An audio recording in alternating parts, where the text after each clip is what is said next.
మండి తినాలనిపిస్తే మాత్రం best place అయితే M3 అని చెప్తానండి. ఇప్పటికి ఎన్నిసార్లు వెళ్ళినా కూడా బోర్ కొట్టకుండా నా ఫేవరెట్ అని చెప్తాను. అంత టేస్టీగా ఉంటుంది. అసలు బోర్ కొట్టకుండా ఉండేంత ఫ్లేవర్ఫుల్గా ఉంటుందండి. ఇదైతే మనం కామన్గా ఎప్పుడు కూర్చునే ప్లేసే అనమాట. అక్కడ మనకి 3 టైప్స్ ఉంటుంది. ఒకటి మనం చైర్స్ మీద కూర్చొని తినొచ్చు, లేకపోతే పార్టీషన్స్లా ఉంటుందండి ప్రైవేట్ స్పేస్లో అక్కడ కూర్చొని తినొచ్చు, లేకపోతే మనం కూర్చొని ఏంటంటే ఓపెన్ స్పేసే బట్ పార్టీషన్స్ ఉంటాయి అనమాట. ఇలా మనకి రోడ్ వ్యూ కనిపిస్తూ ఉంటుంది. చార్విగాడ్ అయితే మనం ఇంటి దగ్గర నుంచి స్టార్ట్ అయిపోయినప్పటి నుంచి నిద్రపోయిందనమాట. సో ఫస్ట్ అయితే మనం సూప్ ఆర్డర్ చేసుకున్నాం. అది మనం బిర్యానీస్ ఆర్డర్ చేసుకుంటే కాంప్లిమెంటరీగా వస్తుంది అనమాట.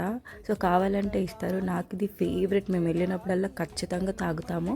గొంతుకి చాలా రిఫ్రెష్గా ఉంటుందన్నమాట. తర్వాత మండి బిర్యానీ ఆర్డర్ చేసుకున్నాము. అసలు ఎంత ఫ్లేవర్ఫుల్గా ఉంటుందంటే ట్రై చేయాలనుకునే వాళ్ళు మటన్ జ్యూసీ మండి ట్రై చేయండి. చాలా చాలా బాగుంటుందన్నమాట. అంటే స్పైసీ ఉండదు, ఫ్లేవర్ఫుల్గా ఉంటుంది. అలా మండి తినేసి సూప్ తాగేసి చక్కగా ఇంటికి వచ్చేది.